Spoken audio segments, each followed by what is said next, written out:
Welcome to the Ignited Recovery podcast, a new way forward for anyone looking for answers but feeling left out. If you've been searching for empowerment, triumph, and purpose, you've found them right here. You won't hear the same solutions, and you're not going to have any excuses to fall back on, because Ignited Recovery allows heroes to rise and become their best selves. I'm Dr. Addict, and I can't wait to be your guide on this journey. Are you ready to become an ignited hero? Hello and welcome to this episode of the Ignited Recovery podcast. I'm Addict, and I'm here to talk to you today about one of the things that I see driving most people into treatment or into trying to get help in the first place, and that is relationships. You know, I really look at I'd say almost everybody, almost all the people that have ever sought help through me, and including what was going on in my life when I first sought help. And it's almost always driven by relationships. And what I mean by that is your partner, your significant other, your daughter, your mom, your coworker, your boss, or somebody else in your life starting to look at your behavior differently, or maybe finding out for the first time about your problematic behavior, and then putting pressure on or changing the way that they treat you and the way that they interact with you to kind of say, you got to get this under control or else. And sometimes, you know, people come to treatment with me and their partners pretty much said, if you don't get this under control, we're done. And that is, it's their desire to make that relationship work better and fix it, hopefully, that even brings them into treatment in the first place. And I thought that'd be a really good thing for us to focus on here today, because I know that well. You know, I mentioned that when I was getting help, it was primarily because my parents and my lawyer said that I needed to go. I'd been talking about myself as a meth addict for a while, but never really considered going and getting help for it. But when my family said, you got to go get help, and especially around my court case and all those things, that's when it became important. Now, to be clear, typically, if you read anything in the Abstinence Myth book, when I talk about this, that's normally not when the relationship started going awry. I always talk about the fact that that's normally a very decisive moment in a relationship. You know, you got to go to treatment, you got to go to rehab, you got to get help.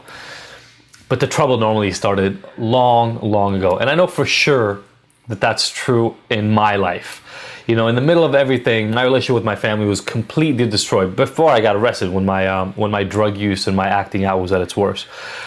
Completely destroyed. And it's hard to even think about a single part of our relationship that worked. I don't know how many of you are listening right now who can relate to that, but we were not even on the brink of destruction. We were done. I had been ongoing fighting with my dad and really hating him. I used to talk about my dad as somebody I hated really from the age of 10, maybe a little bit younger, until my mid-20s, until court and all those things started happening, and then our relationship changed around that. When I was in the middle of my use and when I was drug dealing and my use was really at its worst, I ended up with my mom in the car. She was coming to visit me. She lived in New York at the time, and she was coming to visit me, and we were going out to a lunch with a friend of hers, and I kicked her out of the car. It was on 3rd Street Promenade in Santa Monica, and I kicked my mom out of the car. And, you know, she was going to get a ride to the airport with that friend. But I was like, you know, fuck you. I'm not going to lunch with you. You go take care of yourself. I'm out. And later on, when Sophie and I went through all of our trouble around our relationship, I was really scared that I was never going to be able to fix that relationship, that I destroyed it beyond repair, that I'd taken it too far. And, you know, those are just 3 examples. I could have dozens more, but I know that at the core, for a lot of the people listening right now, a lot of people who struggle with this in their life, it's the impact on the relationships in your life, and then the potential or lack thereof of saving those relationships later on in life that really is at the core of a lot of people trying to get help and trying to fix it. The thing is that back then, I didn't think it was fixable. I didn't think there was anything I could do about it. I mean, there was no history that told me that we could do better. I didn't have, you know, my family didn't talk about feelings a lot. There was nothing about honest communication that happened in my life up to that point that told me that there would be a way to address it. And so I didn't even know how to go about it. I didn't know what tools to use. I didn't think that it was possible, to be honest. And one of the things that makes Ignited Recovery so different for me is that the reason I didn't have those tools, that I didn't even understand why I was struggling so much in all of those relationships. And honestly, struggling so much in so many of my relationships, period. And I've talked about this a lot before, and it's this concept of shame. You know, a lot of us think that if we fix our negative behavior, if we stop acting out, if we stop our addictive behavior, then everything else would just go away and we get better. But you already know that I don't believe that. You probably already know that that's false, because all that stuff, all the acting out, all the using, all the drinking, all that is just used to mask the actual problem. And you know that I talk about this a lot, and that is that the underlying problem is shame. If you haven't listened to that in the context of this recovery podcast, please go back to episode 2 when we talk about how beating addiction is not about quitting, and really listen to that and the role of shame in addictive behavior, because our shame and negative beliefs about ourselves, about everybody else around us, completely permeate and create the lens through which we see the world. And I can tell you back then in my life that was true in each one of those examples that I just gave you. So for instance, like my dad and I, right? I hated my dad from the moment that I woke up in the middle of the night and they didn't see me, but I was peeking out of my door. It was the first, I was young. I think I was literally 9, maybe 10. I don't remember exactly, but I peeked around my door and I saw my mom and my dad talking in the living room, and my dad had a suitcase in his hand, and it was the middle of the night and he was in his uniform, and they were talking, and it was clear that my dad was gonna leave. And the next day when we woke up, I went back to bed because I wasn't supposed to be up, and I was scared and anxious. But the next day when I woke up, my mom told my sister and I that my dad left. I found out later, years later, that he had cheated on my mom, and that's why he was kicked out of the house. But from that moment, I hated my dad. I hated my dad because of the shame that he made me feel about my parents' relationship, the fear that he made me feel about other people, and how, am I going to have a family, right? Is that going to be there forever, or am I going to be out on my own? And then how could he fuck up my mom so badly? How could he hurt my mom, right, who I was really, really close with? And so that was there since literally the age of 8 or 10 or something along those lines, and carried out all the way into my mid-20s, when we repaired and changed our relationship. But up until that moment, those feelings, those deeply ingrained feelings that I wouldn't even been able to recognize, I just said I hated my dad, were at the core of all the fighting and so much of the rebelling that I did. So much of what I did was to go against him, specifically to piss him off because I hated him so much. But I wasn't aware of it at the time. And when I kicked my mom out of the car, the story was that she had come out to visit. I was here in LA, she lived in New York, and she came out to visit. And now the story I was telling everybody in my life at the time, and I don't know if you told people stories about how you actually live your life. I don't know if does that relate to you and to your experience. I told everybody I was out here for music and for school. And so I'd finished school, although I didn't really graduate. My parents didn't know about that. Did you ever lie to anybody in your life around this stuff? But I had a recording studio, and I was supposedly still making music. And so I brought my mom into the recording studio, and I'd set it up to look perfect. And I was, trying to not justify, but trying to present this thing. I was making music, but it was 10% of my life. The rest of it was drug dealing and drug using. And I brought her in, and there was this real recording studio with all the equipment. I was showing them around and kind of having them check out what I did. And when we were driving, my mom started talking shit about it, essentially, just speaking badly about it. Like, it wasn't as clean as she wanted it to be. It wasn't whatever. It just wasn't what she wanted it to be. Now, my mom didn't know I was fully lying to her about everything else. You could probably feel something was wrong, but I blew up. And the reason I blew up was I'd put up this front because I was so ashamed and so embarrassed of what was actually going on in my life, and trying to hide it so much, that I'd put up this front, and I'd worked so hard on this mask, on this front, on this story. And then when my mom didn't buy it, or didn't like it, or didn't think that it was as amazing as I tried to make it out to be, it really, really hurt, because she didn't know the half of it. She didn't know that I was fully lying to her about everything at that moment. And so I blew up, and I started screaming about in the car, and how nothing I ever did would be good enough, etc. And the whole time as I'm yelling at her, hating myself, right? Because I'm not even that guy. I'm lying the entire time. I'm lying to her, and it was painful to me. And so when I ended up kicking her out, it was like just purging her so that I wouldn't have to deal with my shit. And later on in life with Sophie, and if you guys haven't heard anything about my relationship with my wife and some of the struggles we've been through around sex addiction and cheating and all that kind of stuff, go to the Wednesday Ignited episode and listen to our story, a going deep episode about our story, and you'll hear more about it there. But I've been scared of conflict my whole life. And so when things between Sophie and I didn't work out the way that I wanted them to, I didn't want to bring topics up. I didn't want to address them because I didn't know how to. I didn't know how to talk about things that were uncomfortable. I didn't know how to broach topics that would be painful, maybe even cause a breakup, or would cause us to fight, or would cause her to hate me, or us to not not be as attracted to each other and spend our time together. And I loved her and I wanted to spend more and more time with her. And my inability to connect was so strong and so big that it made it easier to go look for what I needed out of my relationship with Sophie in other people, because I didn't have stories with them. I didn't have history with them. I didn't have to work on my relationship with them. I could just get what I needed and get out. Not all that different than drug use, right? Get what I need out of the drugs and get out. The problem was, again, that it was causing this constant, not even rift, this constant gap and this fracture and this chasm in our relationship, because I wasn't doing the work that I needed to do on the relationship, and I wasn't going to do it. And in each one of those instances, for each one of those relationships that I just mentioned, my dad, my mom, and Sophie, for sure when they blew up, and let me know if you can relate to this, for sure when they blew up, I thought they were doomed. I didn't know that there was necessarily a way to save them. And I was hopeful and I wanted to do work, but I thought I was stuck in that place. And I think a lot of people that struggle with addiction feel hopeless. They feel hopeless. You feel hopeless. I felt hopeless at being able to rescue those things and ever being able to get them back.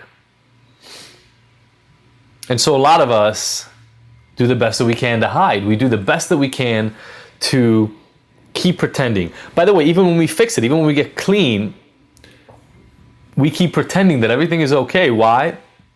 Because now everybody is proud of us, that we're good, we're clean. And so we pretend like everything is okay. We pretend like we're happy. We pretend like we're good, even if we're not, because we don't want to disappoint those people. And the key to a lot of the work that I do with people is around really examining that need to pretend like everything is okay, that need to pretend like I am somehow different than what I really am, that need to have other people believe, like, enjoy, and support me in this new reality. Because what I found works a million times better is to actually be transparent, to actually talk about the weaknesses and the difficulties in a really honest way that doesn't expect the other person to only like you if you feel like you're perfect. And here's why I call this episode the fact that you can successfully save any broken relationship. What I found is when you do that, when you become vulnerable and you present the reality, you start actually having the relationship you wanted. And sometimes those relationships don't last because the people on the other side don't want to have that with you. And that's okay. I actually talk to people about this all the time. It's better to find out the relationship is not what you thought it was and to have it disappear, dissipate, melt away, than to continue being in a relationship that doesn't actually support you as a human being. And I'm honest about that. I mean, even if that's a marriage, even if it's a parental relationship, it's hard, but it's better than running away forever. And so, for instance, with my dad, before he passed, we had some really honest conversations. First of all, some really honest conversation about his cheating, where for the first time I talked to him about it, and that had not been there before. And I talked to him about it around the same time that things came up with Sophie and I. But also about my own use, my own desire to run, my own discomfort, my own mental health struggles with depression, right? I'd always try to present this way of being to my dad that was perfect. But then when I started talking to my dad about my struggles, even though he had no idea how to deal with it, I talk about this in the free online webinar that I give. My dad had no idea how to deal with emotions at all. He came from a family where emotions were not a thing. I had to teach him. But through teaching him, I got to get better and I got to have a better relationship with my dad. And by the time he passed, he knew me, the real me, and I didn't need to hide anymore. Same exact thing with my mom. I get to have real, even to this day, I don't pretend. I know when I need to have a real conversation with my mom, whether it's about, I'll give you an example, for instance. And again, I don't know if anybody can relate to this. Leave this in comments or send us something by email. Let me know how this related to you all. But my mom moved back to Israel. They lived in New York. I lived in LA. My sister moved back to Israel and my mom moved back with her, which left me alone in the States, right? My whole family was in the States with me, and then all of a sudden I was left alone. And it sucked. I mean, it's not nice to, be 14 hours away by flight from any family member of yours. And I remember when my mom would come sporadically, and she visits the United States 3 or 4 times a year, and I got hurt. I got butt hurt at that. Whenever my mom came to the States, she didn't come to visit me, and it was only when we would go out to Israel. And for a year or two, I didn't say anything, but then I remember last year I actually said something about it. And I talked to her. I said, it really makes me feel kind of shitty that you come to the States 3, 4 times a year and you never come out. And it was a difficult conversation, and I felt weird about it. Again, I'd been pretending with my mom that everything is so good since those drug days, because it was, compared to where things were before, were amazing. So it was weird to have a conversation with her where essentially I'm telling her that I'm hurt by something she did. And but you know what the outcome was? The outcome was that now once or twice a year she comes to visit. So I had to jump this uncomfortable hurdle for myself, but it created a better relationship. And if you listen to any of the Ignited podcast stuff that Sophie and I do, you know that transparency is the only thing that rescued our relationship. The only reason we are even in our marriage still is because we decided to be transparent about everything and really be honest and dig through all the dirt and clear away all the dust and the discomfort and the anxieties and the shame that was there for both of us. And we're still working at it, and we always will, but it allowed our relationship to flourish. And so just like quitting is not the thing that's going to help people beat addiction, but it's dealing with their underlying issues. Transparency and becoming your best self will win back virtually every relationship you think you've destroyed forever. And they won't come back because you quit. That's not why they'll come back. They'll come back because you stepped into your power. They'll come back because you became your best self. They'll come back because you're no longer apologetic about who you are and you live as your best self. And that is really hard to tell to a group of people that have spent most of its time hiding. But I got to tell you, when you do it, when you get to that next level, when you cross that bridge, you can never look back. Because you just won't put up with people in your life that make you feel like you have to pretend anymore, because you're not willing to do it. And I'm not saying you're not going to feel sad about letting go of relationships where this can't happen, but you recognize that the anchor, having somebody tie you back to living a life that doesn't feel genuine, that doesn't feel real and transparent to you, is just not an option anymore. And so giving that up becomes a power move, not a source of weakness. And I'll tell you, no matter where you are in life right now, no matter who you are, if you're listening and you know somebody who's struggling with unhealthy habits, whether they're related to eating or gambling or sex or food or drugs or alcohol or anything, whether you're the loved one or the one who's struggling, you probably feel like there are some relationships you've destroyed, or your other loved one who's struggling right now has destroyed relationships beyond repair. And I got to tell you, I've seen everything repaired. I've seen relationships that have struggled for decades repaired, but they only repair if the work is done. There's no shortcut to it. And the reason I want to stress that to everybody, and the reason that's such a core element of what Ignited is all about. And by the way, take a screenshot of this and share it with people. Share it and tag some of the people that are crucial and important in your own life. The reason this is so core is we are social animals. We need groups. We want to belong. And isolating, which a lot of people who struggle with mental health and addiction issues do, that isolation is like a defense mechanism because we don't feel like we are part of it. We don't feel like we belong. And so getting these relationships back is actually part of the therapy. getting these relationships back is actually part of the recovery. Without it, even if you fix everything else, but you're still isolated, it's going to feel not even close to 100%. It's going to feel like the recovery is handicapped. And it is, because you don't have your group. So I urge everybody who's here right now, if there's somebody in your life who's struggling, to reach out to them. This won't fix what they're struggling with necessarily, but make the contact, make the connection. If you're the one who's struggling, I want you to really think deeply about what you're avoiding and what you're running away from in your own life, in your own struggles, that is making the using, the acting out, the unhealthy behavior, whatever it is that you're compulsively doing, a better choice than addressing the problem head on. I am not more proud of anything in my life. I'm the proudest out of anything that I've done in my life, more than quitting, more than getting out of jail, more than getting my PhD, of the fact that I was able to get the kind of relationships with my family that I was able to get and still have to this day, given where I had taken them. The fact that when my dad died, I had as good a relationship with him as any father-son could hope for, means the world to me.